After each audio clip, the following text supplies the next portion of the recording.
إن الحمد لله نحمده ونستعينه ونستغفره ونؤمن به ونتوكل عليه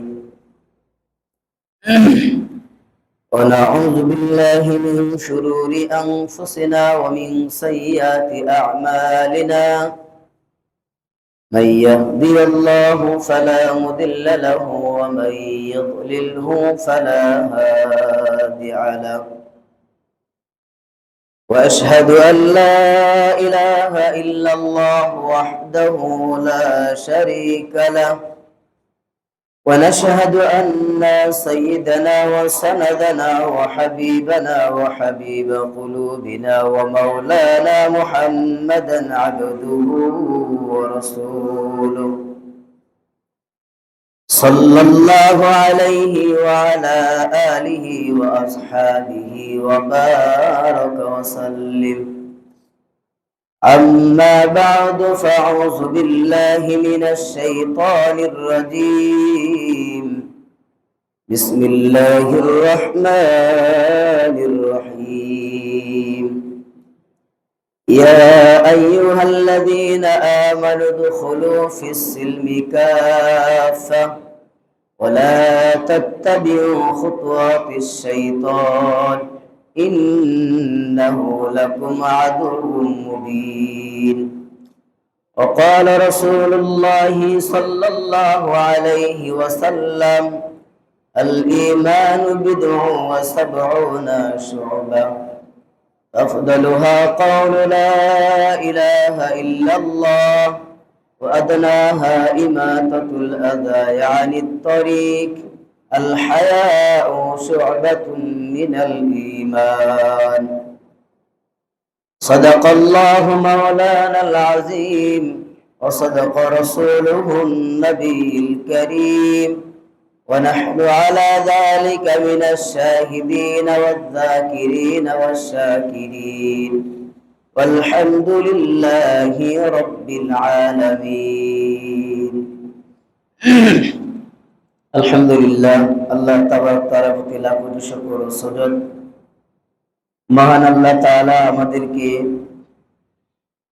পবিত্র জুমার নামাজের জন্য একত্রিত হওয়ার তৌফিক এনায়েত করেছেন। এজন্য সকলেই দিল থেকে আল্লাহ তাআলার দরবারে শুকরিয়া জ্ঞাপন করছি। সকলেই বলি আলহামদুলিল্লাহ। লাখো কোটি দরুদ ও সালাম নামদার তাজদারে মদিনা আহমদ মুস্তাফা মুহাম্মদ মুস্তাফা সকলেই বলি সাল্লাল্লাহু আলাইহি ওয়াসাল্লাম। সম্মানিত হাজিরিন, আল্লাহ পাক দুনিয়াবী সমস্ত জায়জামেলা কাজ থেকে ফারেক করে আল্লাহ তাআলার ঘর মসজিদে আসার তৌফিক দান করছেন। আল্লাহ সুবহানাহু ওয়া তাআলা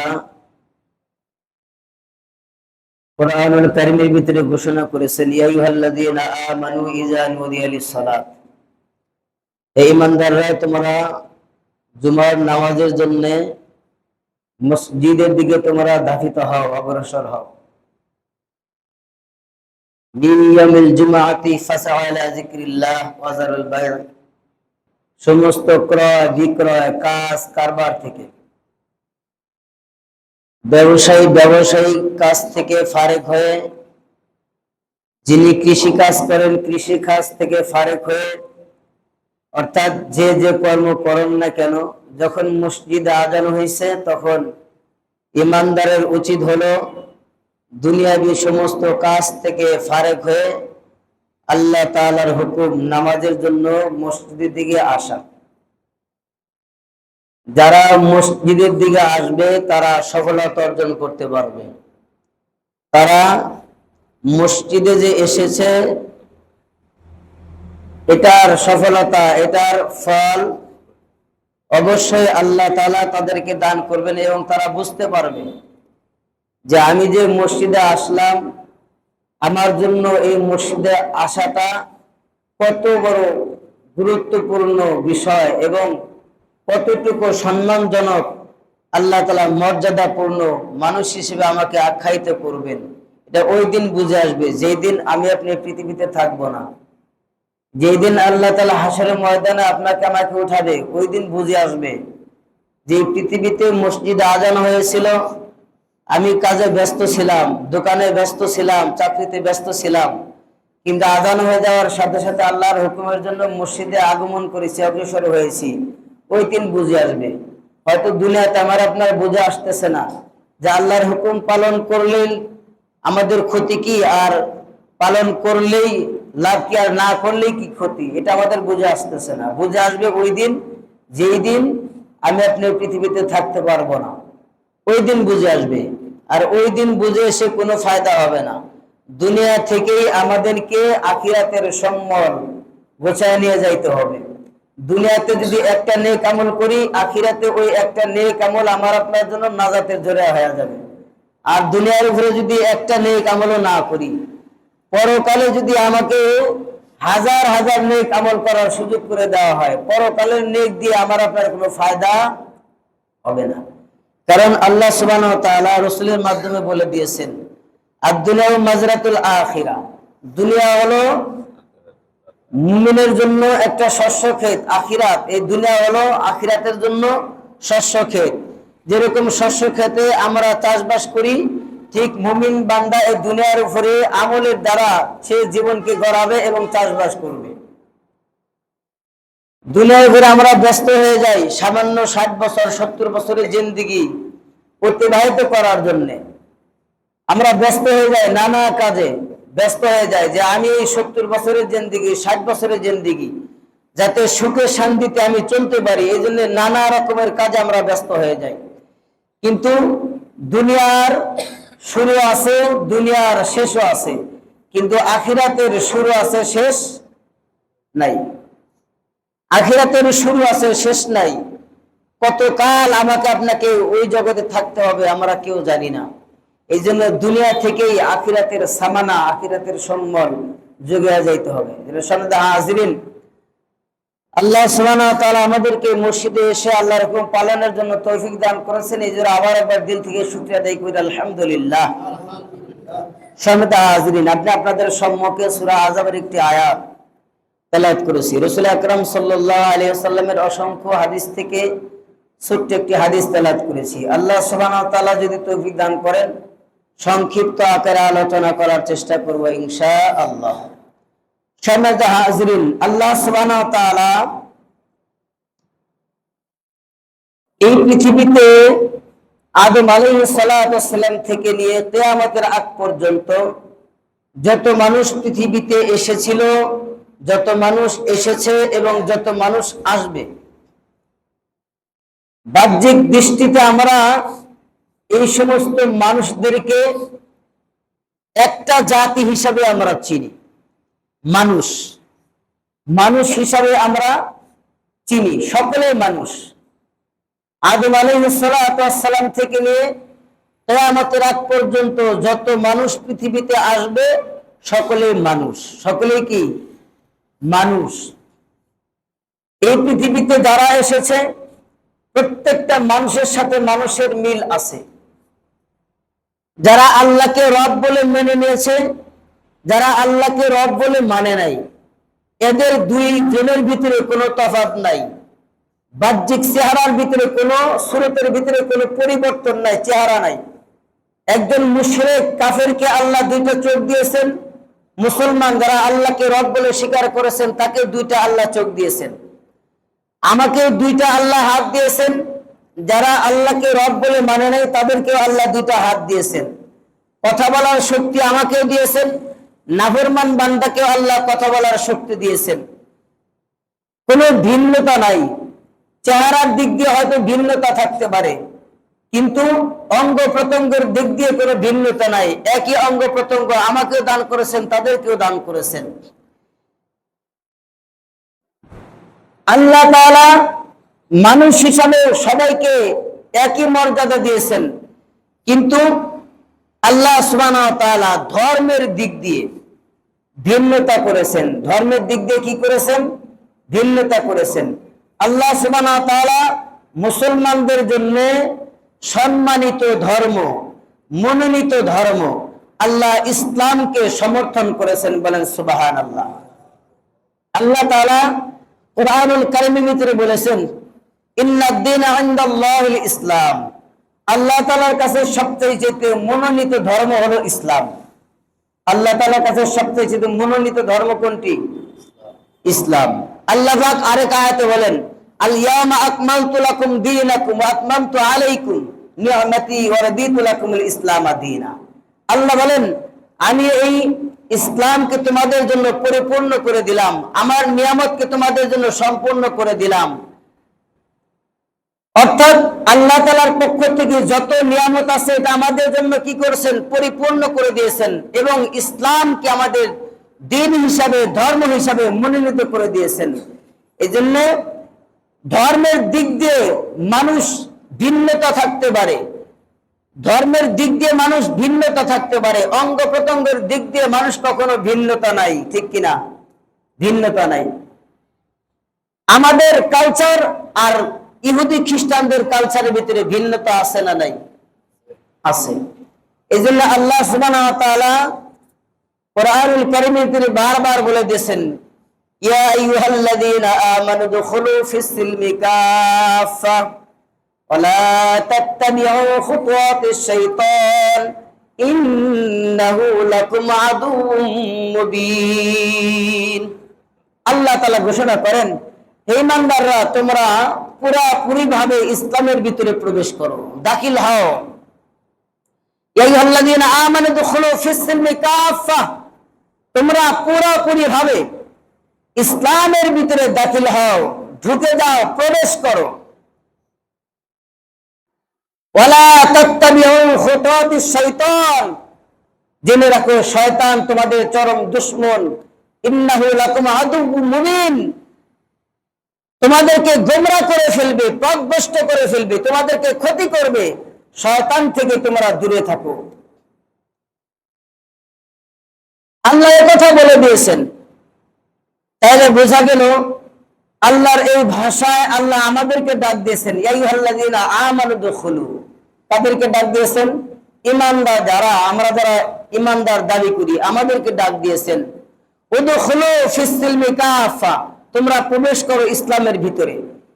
এইখান থেকে বোঝা যায় যে আমরা যদি নিজেকে ইমানদার হিসাবে দাবি করি, মুসলমান হিসাবে দাবি করি, তাহলে আমাদের ধর্মের দিক দিয়ে, জাতির দিক দিয়ে আমরা ভিন্নতা, জাতির দিক দিয়ে আমরা ভিন্নতা, ধর্মের দিক দিয়ে আমরা ভিন্নতা, সমাজের দিক দিয়ে হয়তো আমরা ভিন্নতা নাই।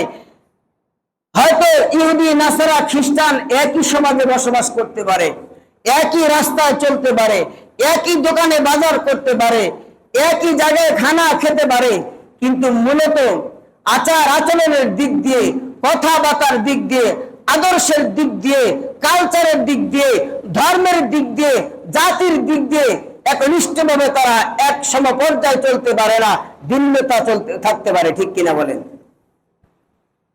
আমরা জাতির দিক দিয়ে ভিন্ন, ধর্মের দিক দিয়েও ভিন্ন। তাদের কালচার মুসলমান কখনো গ্রহণ করতে পারে না, তাদের আকীদা কখনো মুসলমান গ্রহণ করতে পারে না। এই জন্য বারবার বলেছে, ইয়া আইয়ুহাল্লাযীনা আমানু দুখুলু ফিস সিলমি কাফা, তোমরা পুরোপুরি ভাবে প্রবেশ করো। ইহুদিদের মতো না, ইহুদিদের মতো না, নাসারাদের মতো না, মুসলমান তোমরা যারা দাবি করো, রাসূলুল্লাহর মতো, সাহাবীদের মতো তোমরা উদখুলু ফিস সিলমি কাফা, প্রবেশ করো। সুবহানাল্লাহ। কিন্তু আমরা কি পুরোপুরি ভাবে ইসলামের ভিতরে প্রবেশ করতে পেরেছি? বলেন, পেরেছি? নাই। ইসলামের একটা মানি আরেকটা মানি না, ইসলামের আংশিক মানি আংশিক মানি না। এটা আমাদের মাঝে, এটা আমাদের মাঝে। এই জন্য সামনে হাজিরিন, আজকের যে বিষয় আলোচনা করতে যাচ্ছি, আল্লাহ সুবহানাহু ওয়া তাআলা এই তামাম পৃথিবীটাকে আল্লাহ যে সাজিয়েছেন, যে সময়টা, যে ঘন্টা, যে সময়, যে মিনিট, যে মাস আল্লাহ তাআলা সাজিয়েছেন, এই মাসটাকে আল্লাহ পাক 12টা মাস দিয়েই তামাম পৃথিবীটাকে সাজিয়েছেন, ঠিক কিনা? আমরা আরবিতে 12টা মাস, ইংরেজিতে 12টি মাস, বাংলাতেও 12টি মাস।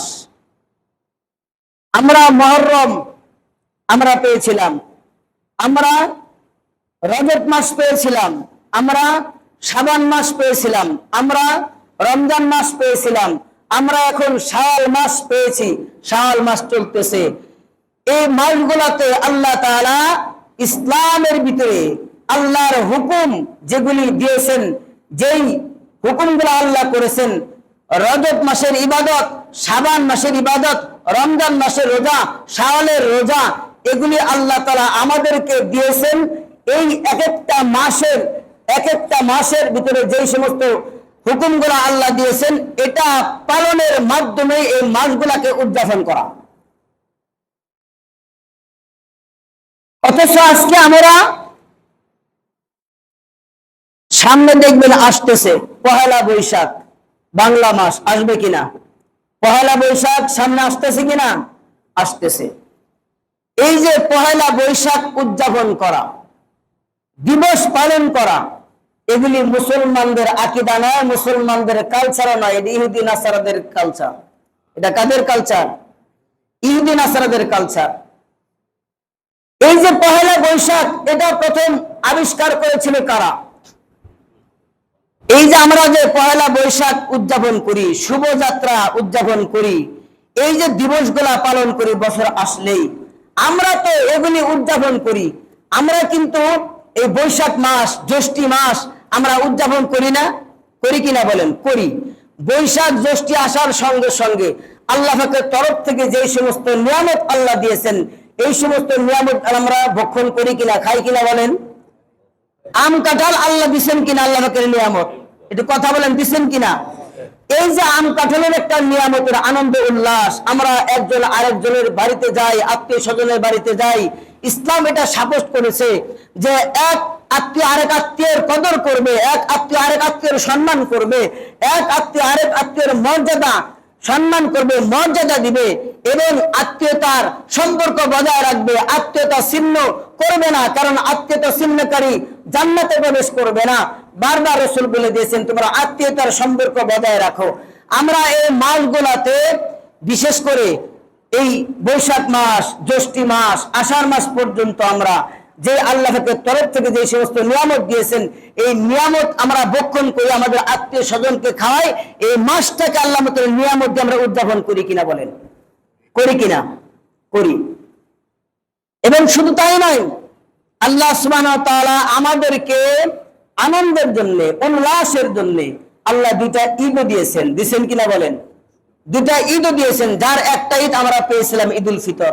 সামনে আল্লাহ পাক আরেকটা ঈদ আমাদেরকে আল্লাহ তাআলা তৌফিক দান করেন, ওই পর্যন্ত সবাইকে হায়াত দারাজ করে সকলে মিলে আমিন। ঈদুল আযহা দিবেন।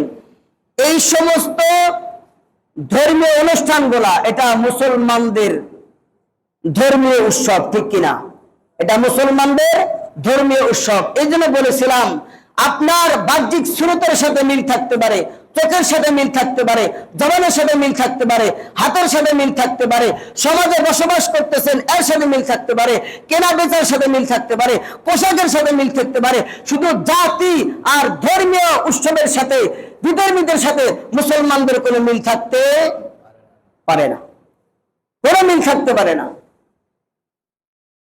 এই জন্য আল্লাহ পাক বারবার বলে দিয়েছেন, যাদের সাথে বিধর্মীদের সাথে মিল পাওয়া যাবে, যাদের আচার আচরণের সাথে, যাদের কালচারের সাথে, ধর্মীয় উৎসবের সাথে, ধর্মীয় অনুষ্ঠানের সাথে যাদের মিল পাওয়া যাবে, আল্লাহ রাসূল সাল্লাল্লাহু আলাইহি ওয়াসাল্লাম বলেছেন তারা কখনো মুসলমানদের দলভুক্ত হতে পারে না। তারা কখনো মুসলমানদের দলভুক্ত নয়। এদিকে আল্লাহ বলেছেন মান তাশাব্বাহা বিকওমিহি ফাহুয়া মিনহুম। যে ব্যক্তি বিজাতীয় কোনো মানুষের সাথে, তাদের ধর্মীয় উৎসবের সাথে, তাদের আচার আচরণের সাথে, তাদের কালচারের সাথে মিশে যায়, সে কখনো মুসলমানদের দলভুক্ত হতে পারে না, সে তাদের দলভুক্ত হয়ে যায়। বলেন নাউজুবিল্লাহ। সে কাদের দলভুক্ত হয়ে যায়? তাদের দলভুক্ত হয়ে যায়। এই জন্য সামনে হাজিরিন, এই যে পহেলা বৈশাখ আমরা উদযাপন করি, আরো অনেক দিবস উদযাপন করি, এই দিবসগুলো আসার কিছু নমুনা আছে। আদম আলাইহিস সালাতু ওয়াস সালামের সময় কিছু মানুষ পাহাড়ে বাস করত, জঙ্গলে। কোথায় বাস করত? জঙ্গলে। আর কিছু মানুষ বাস করত সমতল ভূমিতে, এলাকায়। যারা পাহাড়ে বাস করত তারা একটু কালো মানের হইতো জঙ্গলে, আর যারা সমতল ভূমিতে বাস করত তারা একটু সুশ্রী হইতো, সুন্দর হইতো। সংক্ষিপ্ত করে দিচ্ছি। এই সময় ইবলিস মানুষের রূপ ধারণ করে সমতল ভূমিতে তাদের সাথে বসবাস করা শুরু করে দিল। একটা বাঁশি দিয়ে এই শয়তান মানুষদেরকে ডাকা শুরু করে দিল। ডাকা শুরু করে দেওয়ার পরে ওই পাহাড়ের মানুষগুলা নেমে আসে এবং সমতল ভূমির মানুষগুলা একত্রিত হয়। একত্রিত হতে তারা আনন্দ উল্লাস করে। যে সমস্ত সুন্দরী সুন্দরী মহিলা রমণী আছে তাদেরকে দিয়ে নৃত্য গানের আয়োজন করে। ওই কুৎসিত মানুষগুলা সেগুলিকে দেখে এবং তাদের প্রতি আকৃষ্ট হয়, বলেন নাউজুবিল্লাহ। এইভাবে করতে করতে করতে করতে এক সময় জাতি এবং ধর্মকে আলাদা করে দিয়েছে, বলেন নাউজুবিল্লাহ।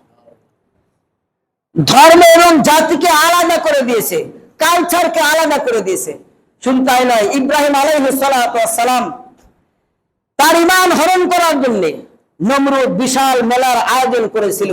যে এলাকার ভিতরে সুন্দর সুন্দর রূপসী রমণী গুলাকে এনেছিল, উলঙ্গ করে দাঁড় করা দিয়েছিল।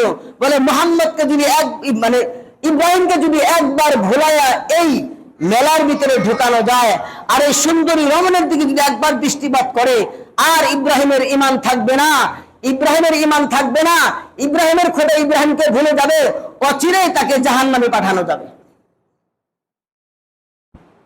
ঠিক তদ্রূপ ভাবে আমরা যারা মেলায় আজকে যাচ্ছি, শুভযাত্রা, দোলযাত্রা, নৃত্য, নাটক, মঞ্চ, এগুলি আমরা করতেছি। আমরা মনে করতেছি যে পহেলা বৈশাখ উদযাপন করতে হবে, বাংলা মাস, বছরের প্রথম মাস, এটা আমাদের উদযাপন করতেই হবে। আমরা যারা এগুলি করতেছি, নাচ গান করতেছি, নৃত্য করতেছি, এগুলি কখনো মুসলমানদের ধর্মীয় উৎসব, ধর্মীয় কালচার হতে পারে না।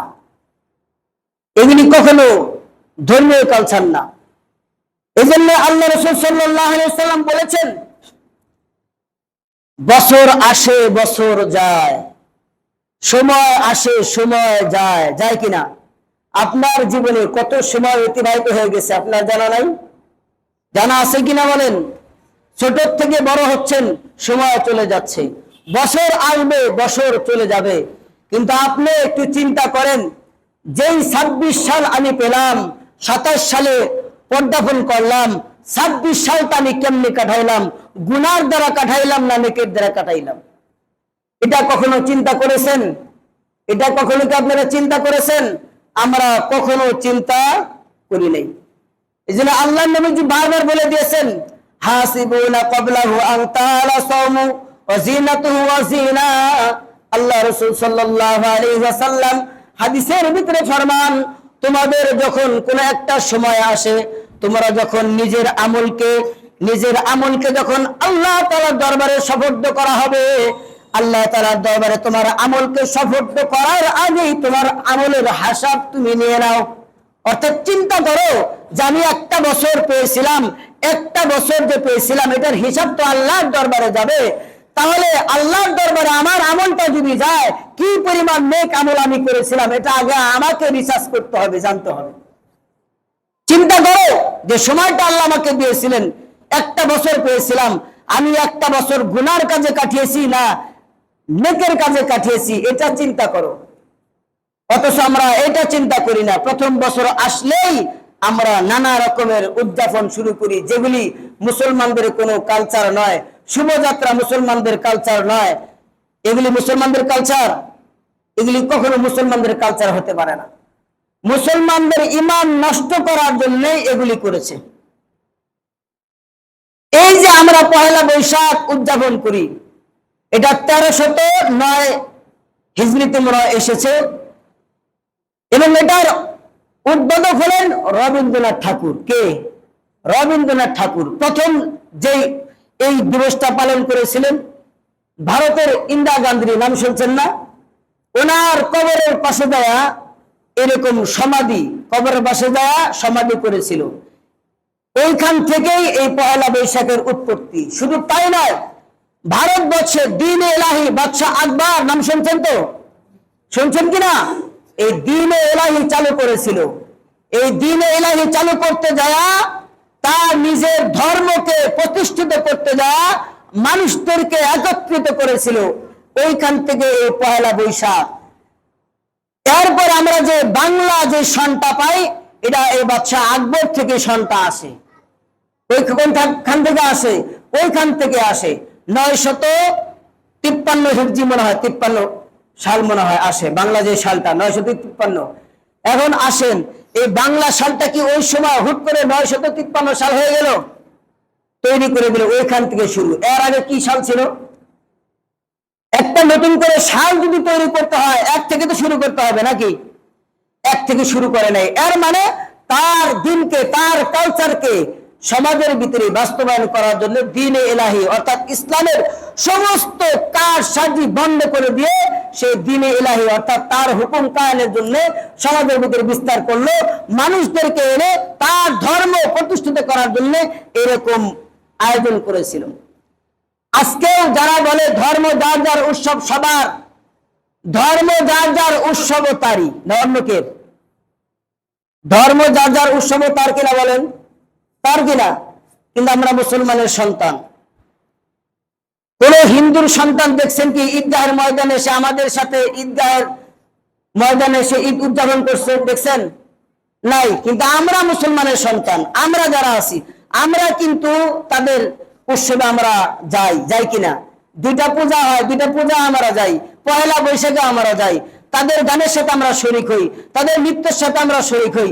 এই যে ঢাকা শহরে রমজান বটমূলে যে নৃত্য হবে, গান হবে, অধিকাংশ মুসলমানের সন্তান, অধিকাংশ মুসলমানের সন্তান, কলেজ ভার্সিটির সন্তান। এটা হয় আপনার সন্তান না আমার সন্তান না অন্য কারো সন্তান? অন্য কারো সন্তান নয়, আমার আপনার সন্তান এগুলি করে। এই জন্য আল্লাহ তাআলা বারবার বলেছেন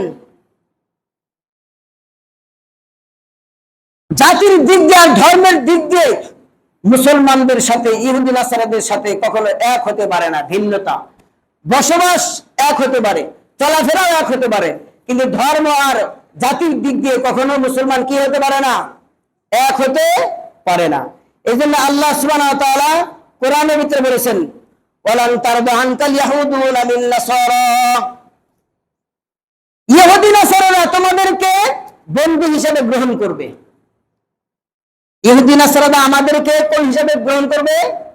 বন্ধু হিসাবে। কখন? আল্লাহ তাআলা বলেন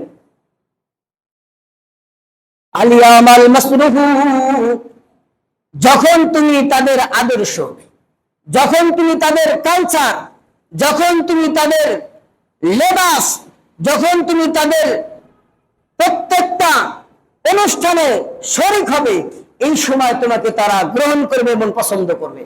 অর্থাৎ তাদের কালচারের সাথে, তাদের কথাবার্তার সাথে, তাদের আকীদার সাথে যখন তোমার আকীদা, তোমার কালচার, তোমার চলাফেরা, তোমার কথাবার্তা, তোমার অঙ্গভঙ্গি মিলে যাবে, তখন এই ইহুদি নাসারা তোমাদেরকে পছন্দ করবে। আর যখন মিলবে না, তখন ফিলিস্তিনের মতো, ইরানের মতো, কাশ্মীরের মতো গুলি করে করে মানবে। কথা ঠিক কিনা? কথা বলেন ঠিক কিনা? গুলি করে করে মানবে। আর যদি তাদের কথার সাথে, তাদের কালচারের সাথে, তাদের আকীদার সাথে যদি মিলে যায়, তারা তোমাকে বন্ধু হিসেবে গ্রহণ করবে, বন্ধু হিসেবে গ্রহণ করবে। এই জন্য আল্লাহ বারবার বলেছেন ইয়া আইয়ুহাল্লাযীনা আমানু দুখুলু ফিস-সিলমি কাফা ওয়া লা তাত্তাবিউ খুতুওয়াতিশ শাইতান ইন্নাহু লাকুম আদুউম মুবিন। আল্লাহ পাক বলেন হে ইমানদাররা, হে বিশ্বাসীরা, হে মুত্তাকিরা, উদখুলু ফিস-সিলমি কাফা, তোমরা পুরোপুরি ভাবে ইসলামের ভিতরে প্রবেশ করবে। অর্ধেক মানবা অর্ধেক মানবা না এইরকম নয়, পুরোপুরি গোটা জিন্দেগিতে ইসলামের ভিতরে প্রবেশ করো। ওয়ালা তাত্তাবিউ খুতুওয়াতিশ শাইতান, জেনে রাখো শয়তান তোমাদের ক্ষতি করবে। শয়তান হলো তোমাদের চিরন্তন দুশমন। শয়তান কখনো আমাদের ভালো চায় না। শয়তান আমাদের কখনো ভালো চায়? শয়তান কখনো আমাদের ভালো চায় না। শয়তান সব সময় চায় যে আমরা যাতে জাহান্নামে যাই। শয়তান সব সময় চায় আমরা যাতে গুনাহের সাথে লিপ্ত থাকি। শয়তান এটা সর্বক্ষণ চায়। আর এটা শয়তানের মিশন। এটা কার মিশন? শয়তানের মিশন হলো বান্দাদেরকে গুনাহ করা, জাহান্নামে নিবে। আর আল্লাহ তাআলা আমাদেরকে নেক কাজের হুকুম দিয়েছেন, নেক কাজ করা আল্লাহ আমাদেরকে জান্নাত দিবেন। ওয়াবাশশিরিল্লাযীনা আমানু ওয়া আমিলুস সালিহাতি আন্না লাহুম জান্নাতিন তাজরি মিন তাহতিহাল আনহার। বলেন সুবহানাল্লাহ। আল্লাহ সুসংবাদ দিয়েছেন, যদি আল্লাহর হুকুম আমরা পালন করি, আল্লাহর বিধান মোতাবেক যদি আমরা চলি, যেই দিন দিয়েছেন, যেই ধর্ম দিয়েছেন, ধর্মের প্রত্যেকটা হুকাম হাকাম যদি আমি মানি, তাহলে আমার আপনার জন্য আল্লাহ তাআলা জান্নাতের ব্যবস্থা করে রাখছেন। এই জন্য তো আল্লাহ বলেছেন, আল ইয়াউমা আকমালতু লাকুম দীনাকুম ওয়া আতমামতু আলাইকুম নি'মাতি ওয়া রাদিতু লাকুমুল ইসলাম দীনা। আমি আমার তরফ থেকে যেই সমস্ত নিয়ামত আছে, এই সমস্ত নিয়ামতগুলোকে তোমাদের জন্য আমি পরিপূর্ণ করে দিলাম, এবং ইসলামকে আমি তোমাদের জন্য মনোনীত করলাম, এবং ধর্মকে, ইসলামকে সম্মানিত করলাম। বলেন সুবহানাল্লাহ। আমরা সেই ইসলাম ধর্ম পেয়েছি, ইসলাম ধর্মের ভিতরে জন্মগ্রহণ করেছি। আমাদের মাথা থেকে পা পর্যন্ত তাকাইলে ইসলামের সুরত পাওয়া যায়। কথা বুঝাইতে পারি নেই। ইসলাম যা বলেছে এটা কি আমার আপনার মাথা থেকে পা পর্যন্ত তাকাইলে পাওয়া যায়? আচার আচরণে পাওয়া যায় না, মিলে না, পাওয়া যায় না, পাওয়া যায় না। রসুল যা নিয়ে এসেছেন সেটাকে তোমরা ধরে রাখো, রসুল যেটা থেকে নিষেধ করেছেন সেটা থেকে তোমরা বিরত থাকো। আমরা করতেছি উল্টা, রসুল যা নিয়ে এসেছেন সেটা থেকে দূরে, রসুল যা করতে নিষেধ করেছেন সেটা আমরা করতেছি, সেটাই করতেছি আমরা। যদি সেটাই না করতাম, আজকে কি বার মনে নেই আপনাদের? আজকে কি বার? শুক্রবার। মহল্লায় কি এই কয়জনই মানুষ না আরো মানুষ আছে? এই কয়জনের উপর আজকে জুমার নামাজ ফরজ না আরো ফরজ আছে মানুষের হয়েছে? আচ্ছা আসেন, যদি এই জুমার নামাজ ফরজ হয়ে থাকে, জুমার নামাজটা কার বিধান? কথা বলেন, কার বিধান? এই জুমার পর আসরের সময় আসবে, আসর নামাজ কার বিধান? কই এখন নামাজে আসছেন নামাজ পড়ার জন্য, জুমার নামাজে আসছেন, জুমার একটা দিন মসজিদে যাইতেই হয়, না গেলে কেমন দেখায়। এটা যদি আল্লাহর হুকুম হয়ে থাকে, আসরের নামাজ কার হুকুম? মাগরিবের নামাজ কার হুকুম? এশারের নামাজ কার হুকুম? ফজরের নামাজ কার হুকুম? এখানে যে আমরা মসজিদে এসেছি, অনেক মানুষ ফজরের নামাজও পড়ি নাই, অনেক মানুষ ফজরের নামাজও পড়ি নাই, এখানে আসছি নামাজ পড়ার জন্য আসছি। বলে এই নামাজ যদি আমরা ছেড়ে দেই, জুমার নামাজ, তাহলে কাফের হয়ে গেলাম। জুমার নামাজ ছেড়ে দিলে কাফের, অন্য নামাজ ছেড়ে দিলে কাফের না? নাকি অন্য নামাজ ছেড়ে দিলেও কাফের?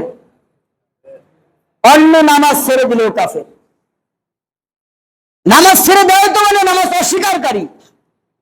আপনি যতই স্বীকার করেন, হ্যাঁ নামাজ পড়তেই হবে, পড়তে হবে, পড়েন না কেন? আপনি পড়েন না কেন? নামাজ যদি আমরা বলি, অনেক সময় বলে হুজুর বিশ্বাস তো করি যে নামাজ পড়তে হবে, কিন্তু পড়তে পারি না। কেন পড়তে পারেন না? কেন পড়তে পারেন না? আপনি নামাজও পড়তে পারেন না, যাকাতও ঠিকভাবে দেন না, রমজানের রোজাও রাখতে পারেন না, স্ত্রী সন্তানদেরকে পর্দার ভিতরে রাখতে পারেন না, ইসলামের কোন শরীয়ত আইন আপনি মানেন না, এরপর নিজেকে ইমানদার দাবি করেন, মুসলমান দাবি করেন। এরপরে যদি কোনো ব্যক্তি বলে যে তোমার তো ইসলামের ভিতরে দাখিল হবা বা ইসলামের নিয়াসমত তো তোমার পাওয়া যায় না, ওই ব্যক্তির উপরে আক্রোশ আমার পুরাটাই থাকে, ঠিক কিনা? অথচ ইসলামের প্রত্যেকটা হুকুম হাকাম আপনাকে মানতে হবে, বিশ্বাস করতে হবে, আমলের দ্বারা বাস্তবায়ন করতে হবে। আমরা এগুলো আমলের দ্বারা বাস্তবায়ন করি না, আমলের দ্বারা কি করি না? বাস্তবায়ন করি না। এই জন্য আল্লাহ বলেছেন, ইয়া আইয়ুহাল্লাযীনা আমানুত্তাকুল্লাহ ওয়া তানজুর নাফসুম মা কদ্দামাত লিগাদিন ওয়াত্তাকুল্লাহ। আল্লাহ তাআলা বলেন, আল্লাহকে ভয় করো, এবং তোমাদের প্রত্যেকের জানা দরকার যে আগামী কালকের জন্য, আগামী কাল বলতে কি? শনিবার। এই আগামী কাল বলতে আমরা কি বুঝাইছি? আগামী কাল বলতে মসিরঞ্জন বলেন দুনিয়া এবং পরকাল, দুনিয়া এবং পরকাল, ইহকাল জিন্দেগি। দুনিয়াতে আমরা যে নেক আমলটা করি, এই জন্য বলতেছেন ইয়া আইয়ুহাল্লাযীনা আমানুত্তাকুল্লাহ, আল্লাহকে ভয় করো, ওয়া তানজুর নাফসুম মা কদ্দামাত লিগাদ। প্রত্যেকটা ব্যক্তিকে জানা থাকা দরকার আগামী কালকের জন্য সে কি পাঠাইলো, আগামী কালকের জন্য সে পরকালে কি নেক আমল পাঠাইলো, যে নেক আমলের বিনিময়ে জান্নাতের ভিতরে সে সুন্দরভাবে থাকতে পারবে, যার জন্য আল্লাহ তাআলা জান্নাতটাকে সুন্দর করে সাজিয়ে রাখবেন, এমন কি আমল সে পাঠাইলো, চিন্তা করা দরকার। এবং আল্লাহ আবার বলেছেন, আল্লাহকে ভয় করো, আল্লাহকে ভয় করো। অবশ্যই আল্লাহ তাআলা তোমার সম্বন্ধে, তোমাদের সম্বন্ধে অবগত আছেন, আল্লাহ জানেন। আমি আপনি কি করতেছি আল্লাহ জানেন কিনা বলেন? আল্লাহ জানেন কিনা বলেন? আল্লাহ অবশ্যই জানেন। এই জন্য আগামী কালকের জন্য আমি কি পাঠাইলাম এটা আমাকে চিন্তা ফিকির করতে হবে এখন থেকেই। মরে যাওয়ার পরে চিন্তা করে কোনো লাভ নাই, মরে যাওয়ার পরে চিন্তা করে কোনো লাভ নাই। এই জন্য আল্লাহ আরেক আয়াতে বলেছেন, وَيَوْمَ يَعَضُّ الظَّالِمُ عَلَى يَدَيْهِ يَقُولُ يَا لَيْتَنِي اتَّخَذْتُ مَعَ الرَّسُولِ سَبِيلًا يَا وَيْلَتَى لَيْتَنِي لَمْ أَتَّخِذْ فُلَانًا خَلِيلًا لَقَدْ أَضَلَّنِي عَنْ ذِكْرِي بَعْدَ إِذْ جَاءَنِي وَكَانَ الشَّيْطَانُ لِلْإِنسَانِ خَذُولًا। ওই দিন তারা আফসোস করবে আর বলবে, হায় রে, আমাদের তো নবী এসেছিল, আমরা তো নবীর কথা শুনি নাই, নবীকে যদি আমরা বন্ধু হিসেবে গ্রহণ করতাম আজকে আমাদের এই দশা হইতো না। তারা আফসোস করবে, কোরআন তো আমাদের মাঝে এসেছিল, কিন্তু শয়তান আমাদের কোরআন থেকে বিমুখ করায় দিয়েছে। তারা মাথা চাপড়াবে, হাত কামড় দিয়ে ছেড়ে ফেলবে আর আফসোস করবে। ওই দিন আফসোস করে কোনো ফায়দা হবে না। আফসোস যদি করতে হয় দুনিয়ার জমিনে আফসোস করতে হবে, যে হ্যাঁ আমার সময় শেষ, আমি তো চলে যাব, কি আমল করলাম, কি নেক আমল করলাম, এইভাবে আফসোস করতে হবে আর আল্লাহর হুকুমগুলা পালন করতে হবে। এই জন্য সন্ধ্যা হাজিরিন, যেই কথাগুলি বললাম, আল্লাহ পাক আমাদের সকলকেই আমল করার তৌফিক দান করুক। সকলে মিলে আমিন। ওয়া আখিরু দাওয়ানা আনিল হামদুলিল্লাহি রাব্বিল আলামিন।